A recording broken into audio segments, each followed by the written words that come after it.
Sarıkaya, Vestel Şirketler Grubu'nda teknoloji geliştirme müdürü olarak çalışıyorum. Zorlu Holding'in bilgi teknolojileri grup başkanlığında görevliyim. Kısaca ben de biraz ajandamdan bahsedeyim. Bir yemekten sonra biraz tabii ağırlık da var. Umarım çok sizi baymadan sunumumu yapacağım. Vestel ile ilgili biraz bilgi vereceğim. Zorlu Holding ile ilgili, Vestel Şirketler Grubu ile ilgili, biraz da bizim organizasyonumuzla ilgili. Sonra da BİMSER'le birlikte çalıştığımız çözümlerle ilgili, işte bizim dijital dönüşüm yolculuğumuzla ilgili BİMSER'le birlikte neler yapıyoruz, nasıl bugünlere geldik, onlardan bahsedeceğim. Zorlu grubu biliyorsunuzdur diye düşünüyorum ama 4 ana sektörde aslında iş yapıyoruz biz. Vestel Şirketler Grubu Manisa'da yerleşik.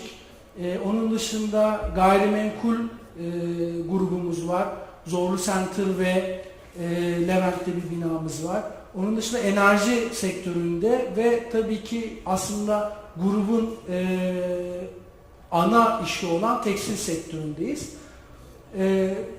Zorlu Tekstil Grubu Bursa'da Cortex iplik fabrikasıyla aslında Türkiye'deki en büyük polyester tarafındaki üretici.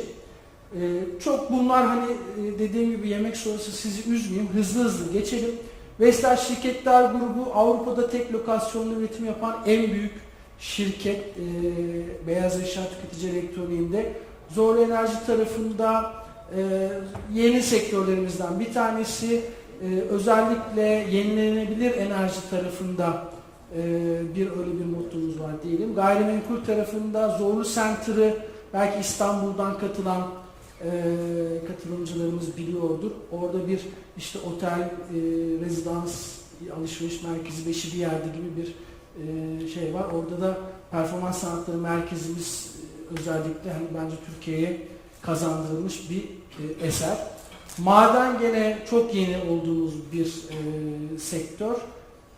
Onun dışında toplumsal sorumluluk tarafında da Mehmet Zorlu Vakfı'yla çok ciddi oranda bir öğrenciye, yaklaşık 14.000 kişiye burs veriyoruz. Vestel'le devam edeyim. Asıl benim çalıştığım ekip tüketici elektroniği, beyaz eşya özellikle biliyorsunuz bizim ana işimiz.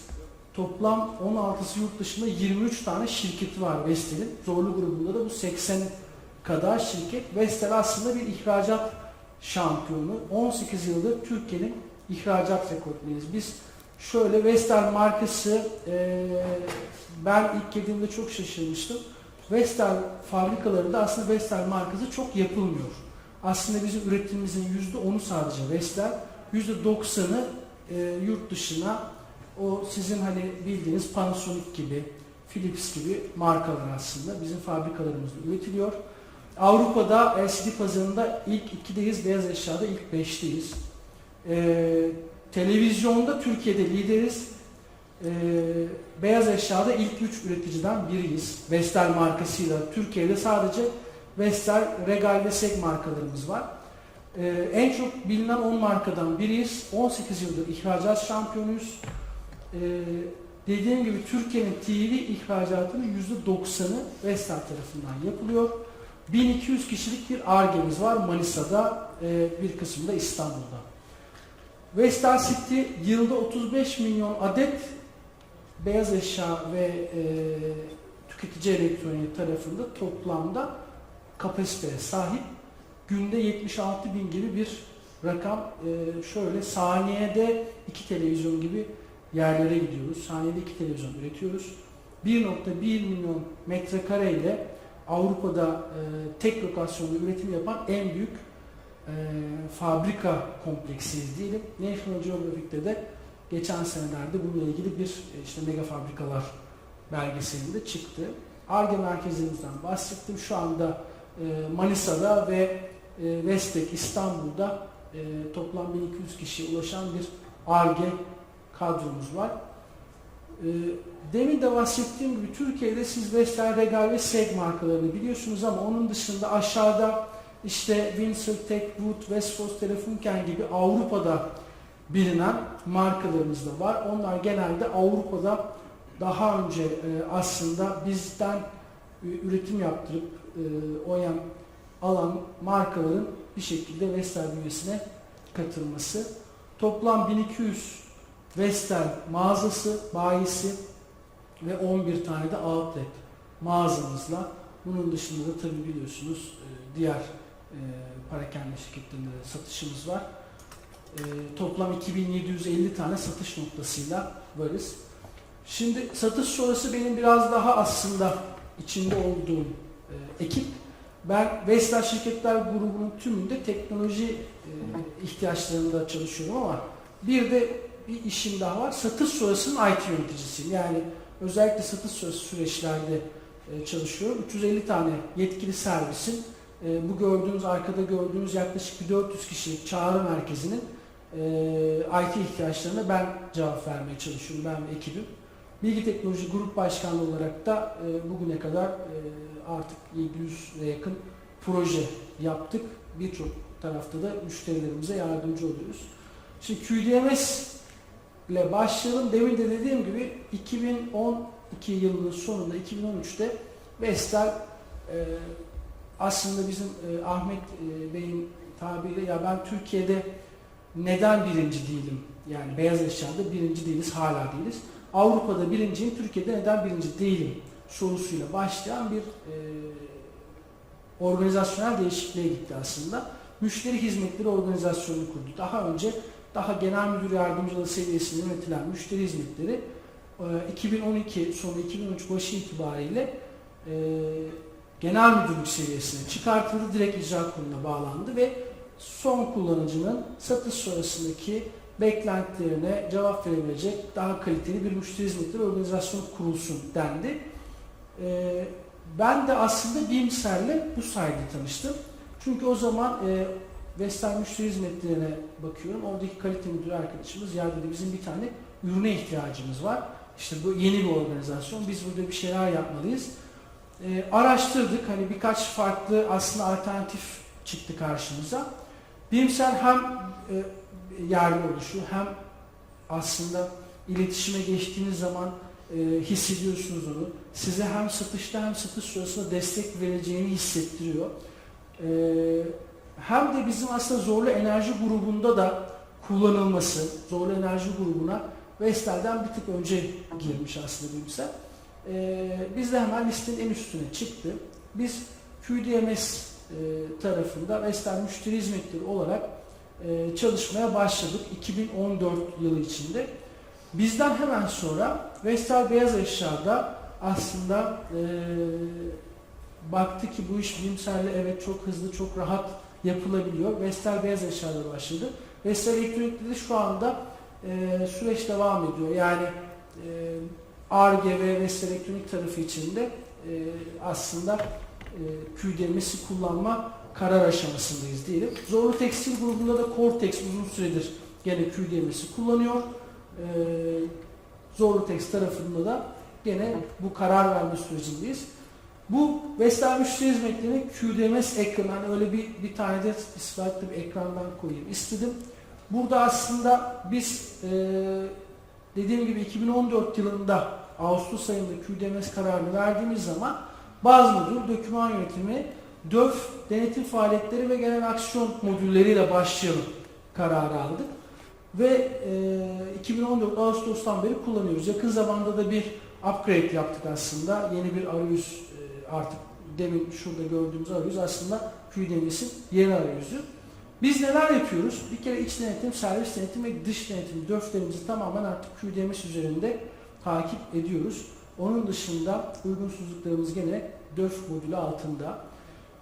Bütün denetimlerimizi QDMS üzerinden planlıyoruz, raporluyoruz.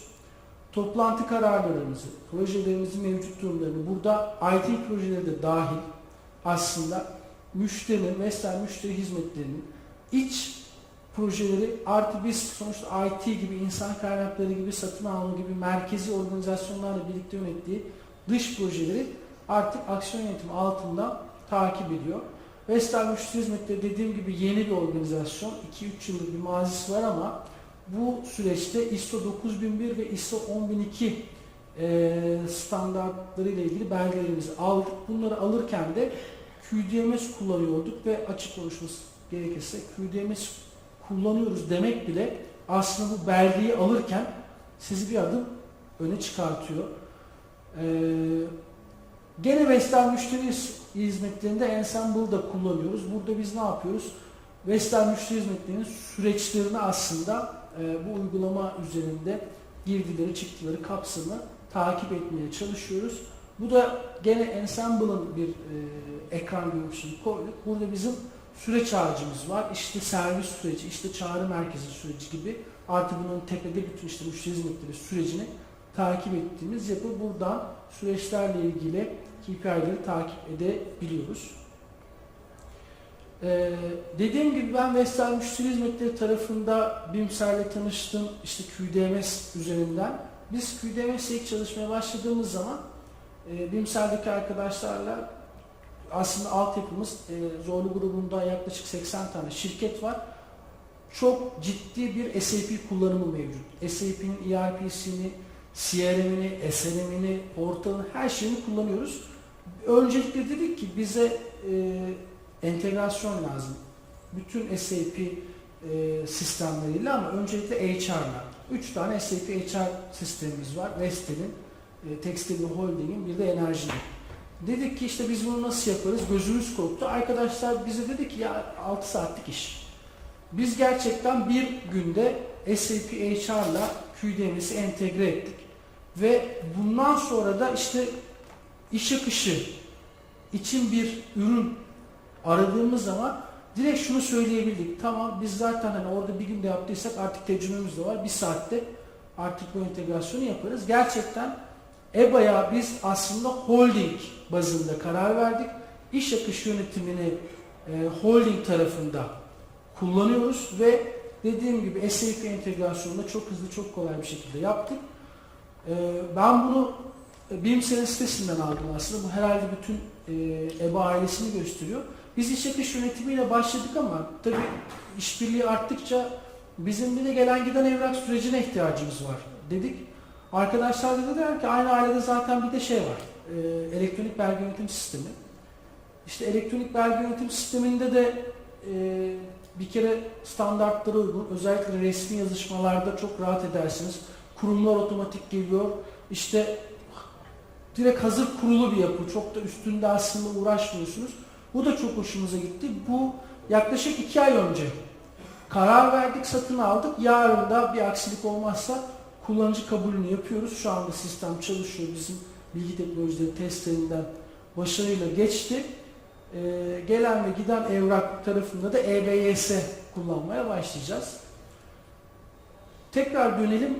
Zorlu grubunda biz EBA'yı kullanıyoruz dedik. EBA ile neler yapıyoruz? Bir kere evet HR ile entegreyiz. Aynı zamanda sabahki arkadaşlar da bahsetti. Aktif Directory ile LDAP'la da bir entegrasyonumuz var. Yani son kullanıcılarımız bilgisayar açılış kullanıcı adı şifrelerini bildikleri sürece EBA'ya bağlanabiliyorlar.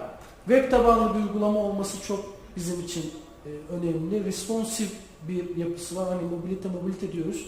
Artık aslında native uygulamalar tabii ki güzel ama artık bir web sayfasına bağlan, cep telefonunda da çalışsın. Hayat artık kolay. Neler yaptık? Şu anda EBA tarafında gerçekten çok yeni başladık projelere. Yani bunda da gene 6 aylık bir mazide çok hızlı gidebildiğimiz bir şey. Karar vermedeki zaten en büyük kriterlerden bir tanesi son kullanıcıların dahi hızlıca süreç tasarlayabilmesi, ekran formu tasarlayabilmesi. Biz burada BİMSER'in bize önerdiği iş ortaklarından da aslında büyük oranda destek alıyoruz. Şu anda kendimiz çok bu işlere girmek istemedik ama iş ortakları da sağ olsun yardımcı oluyorlar. Malzeme ana veri projesi yaptık. Bu şu anda canlıda. Bizim Vestel tarafında yarım ağın malzeme kodlarını artık o belli kurallara göre, belli bir olay akışına göre yapmaya başladık. Fason kalıp çıkışı ve yan sanayi malzeme çıkışı dedik. Aslında standart bir form var, bir onay mekanizması var. HR'dan kimin onayına gideceği ya da HR sistemden kimin onayına, ERP'den kimin onayına gideceği geliyor. En sonunda da gerçekten tekrar kayıt SAP'nin ERP sistemine gidiyor. Son olarak da Boys da aslında biz de çok uzun süredir beyaz eşya da kullandığımız, beyaz eşyanın bir fabrikasında kullandığımız bir ürün. Bu tarafta da aslında şöyle söyleyebilirim. SAP'nin de buna benzer bir ürünü var. Beyaz eşya tarafında şu anda bir Türk şirketi Bimsel'in geliştirdiği Boys ve bakım uygulaması diyelim. Şu anda SAP gibi bir dünya devinin uygulamasıyla yarışır durumda. Gerçekten teşekkür ediyorum diyelim. Çok hızlı böyle yemek sonrası dediğim gibi sizi üzmeyeceğim dedim. Çok hızlı bir sunum yaptım. Teşekkür ediyorum. İletişim bilgilerim burada var. Sorunuz varsa şu anda cevaplamak isterim. Yoksa arada da buralardayım. Teşekkürler.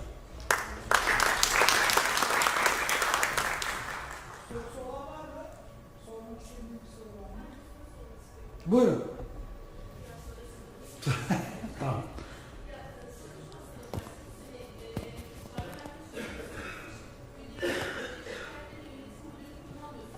Kullanmıyoruz. Onu Bimsel'le çalışmaya başlamadan önce SAP üzerinde kendimiz custom build bir geliştirme yapmıştık. Orada başladık. O yüzden aslında birkaç tane kullanabileceğimiz anket gibi, şikayet yönetimi gibi farklı modülleri de var ama daha öncesinde o geliştirmeleri, çalışmaları yapıp başladığımız için Bimsel tarafında o modülleri almadık. Başka sorusu olursa teşekkür ediyorum.